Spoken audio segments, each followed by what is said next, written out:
May tanong sa akin, Boss Ray, pwede po ba ako ireklamo yung kolektor ng inutangan ko po na lending? Kasi po, kahit po sa ibang tao sinasabi po na makukulong na daw po ako at hindi po ako nakakabayad. Hindi ko naman po tinatalikuran utang ko.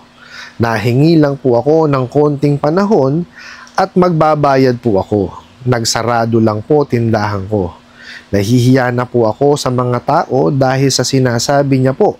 Ano po gagawin ko? Sana po matulungan niyo ako. Alright, napakagandang mensahe po nito. Pero bago ho natin sasagutin, imbitahan ko muna sana kayo na pakisuportahan po sana ang aking mga social media accounts sa YouTube, Facebook, and TikTok. Dito po sa video natin, alamin po natin ano ba yung po pwede natin gawin pag naka-encounter tayo ng ganitong klase ng mga maniningil. No? Yung pinapahiya tayo sa mga kapitbahay po natin. No? Pero bago ho yan, disclaimer po muna, hindi po ako abogado. Ako po'y maniningil. Lahat po na sinasabi natin sa ating mga video is based on my experience at syempre po sa ating pong pagsasaliksik at pagtatanong sa mga kaibigan po nating abogado. At isa pa po, hindi ko po kinukonsente ang hindi pagbabayad ng utang.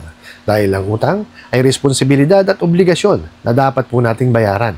Ang hindi po ako pabor ay doon sa maling pamamaraan pa utang at maling pamamaraan ng paniningil. Sagutin po natin yung pinadala niyo pong mensahe. So sabi niyo nga po kung po pwede bang ireklamo yung kolektor nung inutangan po ninyo, no? Kasi po, pati sa ibang tao, sinasabi na makukulong na daw po kayo, no? At hindi kayo nakakabayad.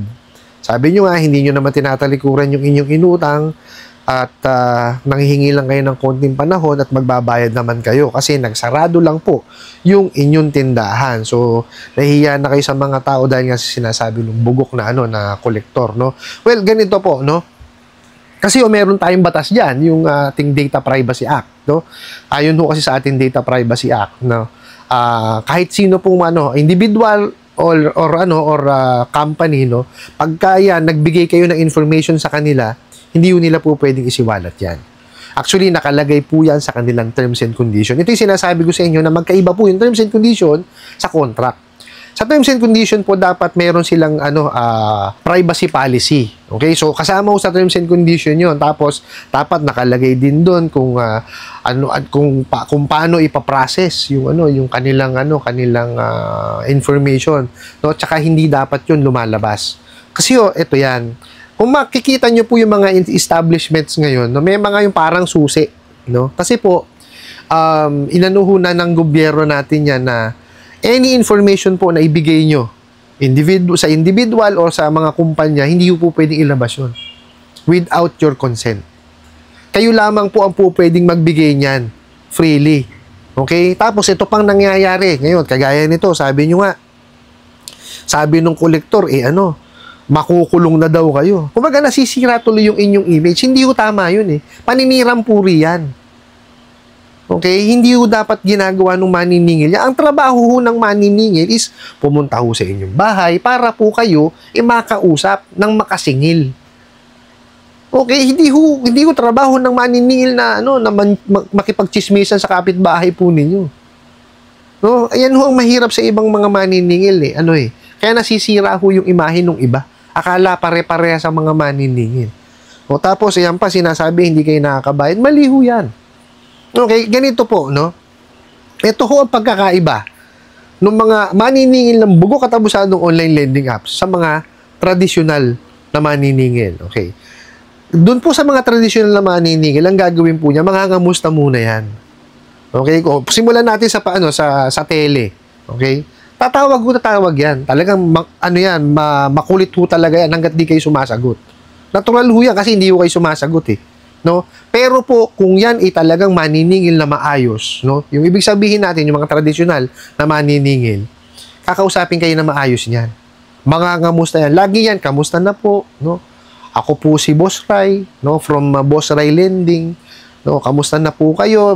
Hindi ho tayo nakabayad kahapon, ganito, ganyan. No? Mga ganong klase po. No? Tsaka po, ito pa. Ang mga maniningil ho kasi, nagbibigay talaga ng reminder yan before the due date, during the due date. Pag nasagot nyo naman tapos na yan Tingnan nyo po itong mga bugo katabusadong online lending apps, nasagot nyo na. nagbigay na kayo ng kumbaga, ng information sa kanila, tatawagan na naman kayo. At iba-iba pa ang tumatawag. Hindi ho ganyan dapat. Kasi dapat yan naka-assign o na particular person O, let's say naman, past due. Pagka past due ho yan, so tatawag, dadaan sa tawag, hindi kayo sumasagot. Pupunta ngayon sa bahay. O, kagaya nitong bugok yung maniningil. Pagpunta ho sa bahay niyan, let's say, hindi alam yung nyo, bahay nyo, magtatanong talaga yan sa mga kapitbahay nyo. Pero, yung pangalan nyo lamang po, yung address nyo lang hahanapin. Alam nyo po ba kung saan po nakatira si Boss Ray? O, let's say, chismoso yung napagtanungan. Ba't para saan ba yan? O, hindi po, kasi mayroon lang ho akong iaabot sa kanya. Ganun lang, hindi nyo po pwede sabihin, kasi may utang po, makukulong na Ano yun?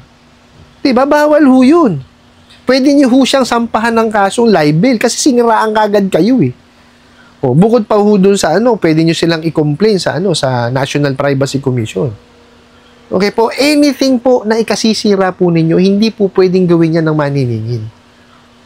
Okay? Kaya nga ho, ni-regulate na yan Kaya naalala nyo, sinabi ko sa inyo, may susi ayan, yung nasa, lahat ho ng building ngayon, meron ganyan na. Lahat ng business establishment. Kasi hindi ho talaga po pwedeng isiwalat yung ipinrovide nyo po sa kanila. Kasi pinagkatiwalaan nyo sila ng information ninyo Tapos ilalabas lang nila kung kani-kanino. Hindi po ba? Pero ito tingnan nyo kaya kasi nagkaroon ng ganyan. Naalala nyo po nung pandemic, di ba? Kasi nung pandemic, bago tayo makapasok sa isang establishment, sulat tayo pangalan, address, cellphone number, email address. Pansinin nyo during that time, di ba? Kung sino-sino tumatawag sa atin, napakaraming mga offers, di po ba? Kasi po, kumbaga, ibinenta yung ating mga information ng mga lukul-lukong mga establishments. Totoo po yan. Kaya po yung National Privacy Commission natin, nagbigay po ng kautusan niya na hindi talaga po pwedeng ilabas yun. Kaya po lahat ngayon ng establishment, may seal na. Hindi na po pwede. Maski sa website, may mga seal kayong makikita yung parang susi po. Totoo po yan. Hindi po pwedeng ilabas ang mga information.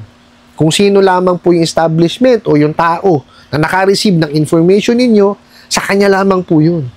Not unless may consent kayo or may kasamang consent form dun sa sa website na yon o dun sa form na ibinigay sa inyo during kayo ay nanghiram.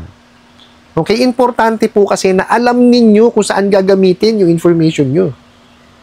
Yun yung sinasabi ko sa terms and condition. Yun po yung terms and condition. Iba po yung contract. Kasi po itong mga bugo katapusan ng online lending apps, sa kanila, terms and condition nila yon. Mali ho. Hindi ho ganun. Pag sinabi ho kasing pag-unawaan sa utang, kontrata po yun. Okay? Pag sinabing pipirmahan, tatlong klase. Yung physical na pirma, electronic, tsaka digital. Okay po? Ganun po yan. Ngayon, kagaya nito, yung pinagkakalat na makukulong daw kayo, di ba? Kasi anything na ikasisira po ng inyong reputasyon, bawal yan. Okay? Hindi po pwede nilang isiwalat. Okay? Kagaya yan, kasinungalingan nyo, wala naman nakukulong sa utang. Not unless po, may panlulukot, panlilin lang. Diba? Tapos sinasabi pa, hindi kayo nakakabayad. So, ganun yung gawin nyo po, kilala nyo naman po yung maniningil, kumonsulta ho kayo sa abogado. Para po, tama yung maisasampan yung kaso. Pero for sure, meron yan libel kasi siniraan ho kayo No, tapos even po yung yung kumpanya, i-complain nyo po sa National Privacy Commission tsaka sa SEC. No? Kasi para definitely yan alam nila yan Okay? Kung hindi man nila alam yan, kung pasisinungalingan nila yan, di dapat parusahan nila yung kanilang maniningil kasi hindi tama yung ginagawa nila. Uulitin ko po, ang maniningil ang muka ng lending. Okay? Kasi yung maniningil ang nagtatransact in behalf of the company, hindi naman yung kumpanya naniningil Yung maniningil, di po ba? So dapat mag-act siya on a professional manner. Meron na ho tayong prohibition on unfair debt collection practices. Yun na lang po ang dapat sundin May mga, yung pag sinabi kong meron tayong dapat sundin, nakalista po dun yung mga bawal. So, ibig sabihin, pinaghirapan po ng SEC na i-itemize yung mga bawal. Tapos yung pang gagawin, sira ulo naman. Di po ba? Ang sa akin lamang po, ako po yung maniningil. Ako po, hindi naman ho ako ang anghel, during my younger years po, may mga mali din tayong nagawa, pero pinilit nating itama. No, kaya nga po ako nandito. Tapos, syempre, na-regulate yan. So, talagang dapat, sundin kung ano man yung batas na dapat sundin. Di po ba? Kaya po ako nandito para ituro yung tama. No? At syempre, para malaman nyo rin po kung ano yung dapat nyong gawin. Doon po sa nagpadala ng mensahe na yan, may karapatan ho kayong maghabla, may karapatan ho kayong mag-complain. Gawin nyo po yan. No, lalo kung nasira po yung inyong integrity o yung inyong pagkatao sa lugar po ninyo, lalo ho talagang may karapatan kayo na maghabla po laban sa kanila. Ano po? I hope nasagot ko po itong katanungan na to at sana po'y makatulong. Maraming salamat po sa inyong walang sawang pagsuporta at panonood sa aking mga video. Maraming salamat po sa inyong pag-like, pag-share, pag-comment at pagtatanong. Kunin ko na rin po itong opportunity na to na imbitahan po sana kayo. Napakisuportahan po sana ang aking mga social media accounts sa YouTube, Facebook, and TikTok. Hanggang sa muli po. Yun lang.